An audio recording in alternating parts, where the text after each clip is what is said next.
പൊന്നു ഗുരുവായൂരപ്പാ ശരണം. ഇന്ന് നമുക്ക് ശ്രീ വിഷ്ണു സഹസ്രനാമ സ്തോത്രത്തെപ്പറ്റി സംസാരിക്കാം. നമുക്കറിയാം, കുരുക്ഷേത്ര യുദ്ധത്തിൽ മാനസികമായിട്ട് തകർന്നു നിൽക്കുന്ന യുധിഷ്ഠിരന് ശരശയ്യയിൽ കിടക്കുന്ന ഭീഷ്മ പിതാമഹൻ ഉപദേശിക്കുന്നതാണ് ശ്രീ വിഷ്ണു സഹസ്രനാമ സ്തോത്രം. ഇതിൽ ഭഗവാനെ പറ്റിയിട്ട് 1008 നാമസഹസ്രങ്ങൾ കൊണ്ട് ഭഗവാനെ സ്തുതിക്കുന്നതാണ്.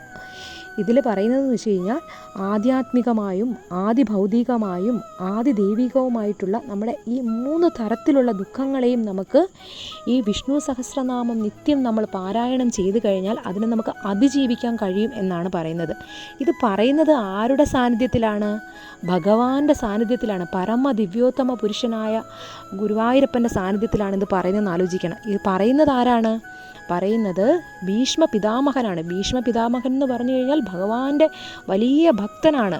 അപ്പം ഭഗവാൻ പറയുന്ന വാക്കുകളെക്കാട്ടിലും ഭഗവാന്റെ ഭക്തന്മാർ പറയുന്ന വാക്കുകൾക്ക് പ്രാധാന്യം കൊടുക്കുന്ന ആളാണ് ഗുരുവായൂരപ്പൻ. അപ്പം ഇത് നമ്മുടെ ജീവിതത്തിൽ നമ്മൾ നിത്യം പാരായണം ചെയ്ത് കഴിഞ്ഞ് കഴിഞ്ഞാൽ നമ്മൾ ഒരു തരത്തിലുള്ള ദുഃഖങ്ങളും നമ്മുടെ മനസ്സിനെ നമ്മളെ ബാധിക്കുകയില്ല. ഇതിന് ഈ വൈശാഖ മാസത്തിൽ വളരെയധികം പ്രാധാന്യമുണ്ട്. കാരണം വൈശാഖ മാസത്തിൽ നമ്മൾ ഒരു കാര്യം ചെയ്തു കഴിഞ്ഞാൽ അതിൻ്റെ ഇരട്ടി ഫലമാണെന്നാണ് പറയുന്നത്. അപ്പം നമ്മൾ ഈ സഹസ്രനാമം ചൊല്ലിക്കഴിഞ്ഞ് കഴിഞ്ഞാൽ അതിൻ്റെ ആ ഒരു സന്തോഷം എത്രത്തോളം ആയിരിക്കുമെന്ന് ചിന്തിച്ച് നോക്കിക്കേ. അപ്പം നമ്മൾ ഒരു സ്റ്റെപ്പ് ഭഗവാന്റെ അടുത്തോട്ട് വെക്കുകയാണെന്നുണ്ടെങ്കിൽ ഭഗവാൻ 10 സ്റ്റെപ്പ് നമ്മളുടെ അടുത്തോട്ട് വെക്കും. അത്രയ്ക്കും കാരുണ്യമാണ് ഭഗവാന്റെ ഭക്തന്മാരോട്.